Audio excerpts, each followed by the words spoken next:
وعلم آدم الاسماء كلها ثم عرضهم على الملائکۃ فقال انبئونی باسماء هؤلاء میں سب سے پہلے ٹیچر اللہ ہیں اور شاگرد اور اسٹوڈنٹ کی شکل میں حضرت آدم ہیں۔ تمام علماء اس بات سے متفق ہیں کہ رب تعالیٰ نے وہاں نماز، روزہ، زکوٰۃ، حج کا کوئی تذکرہ اور الیکھ نہیں کیا ہے،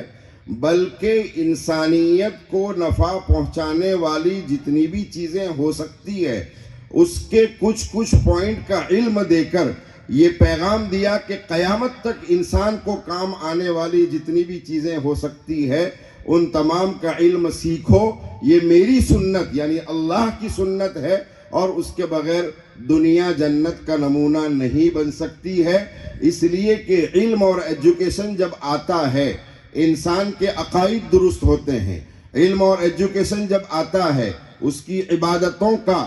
جو موڑ ہے، اس کی عبادتوں کا جو رخ ہے وہ شرک سے ہٹ کر توحید کی طرف آتا ہے۔ جب علم آتا ہے تو اس کے معاملات حلال اور حرام کی تمیز کی وجہ سے فراڈ، چیٹنگ، خیانت اور ایک دوسرے کے حقوق کو مارنا اور تلف کرنے سے بچتے ہوئے پاک اور صاف معاملات ہوتے ہیں۔ اسی طرح جب علم آتا ہے تو اس کا معاشرہ ماں باپ کے تقدس کی تعلیم کی وجہ سے ان کا رسپیکٹ کرتا ہے، چھوٹوں پر شفقت کرتا ہے، میاں اور بیوی آپس میں ایک دوسرے کے حقوق کو پہچان کر ان کے حقوق کو ادا کرنے کی کوشش کرتے ہیں، جس سے سماج اور معاشرہ بھی سدھرتا ہے۔ اور پھر جب علم آتا ہے تو انسان میں اخلاق اس کا بہترین کیریکٹر بنتا ہے، جس کی وجہ سے وہ پڑوسیوں کے لیے درد سر بننے کی بجائے راحت کا سبب بنا کرتا ہے، راستے میں چلتے ہوئے کسی کے لیے تکلیف کا سبب بننے کی بجائے وہ اس کے لیے راحت کا سبب بنا کرتا ہے،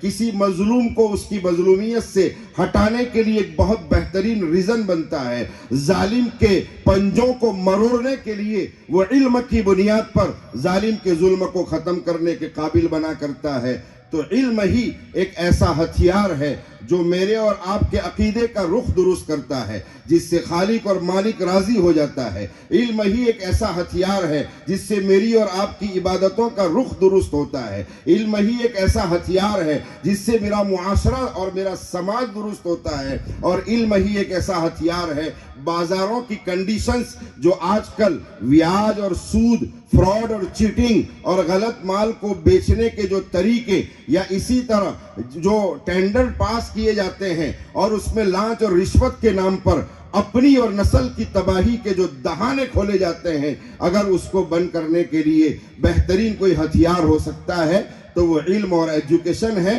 اسی لیے رب تعالیٰ نے اپنا خلیفہ یعنی کائنات کا نظام چلانے کا وائس اور گویا کہ کائنات کے نظام کے چلانے کا نائب جس کو بنانا چاہا، اس کو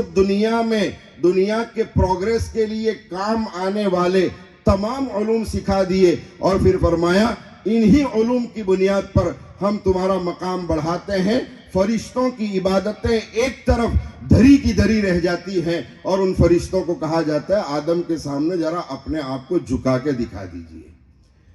علم انسان کے مقام کو بڑھاتا ہے۔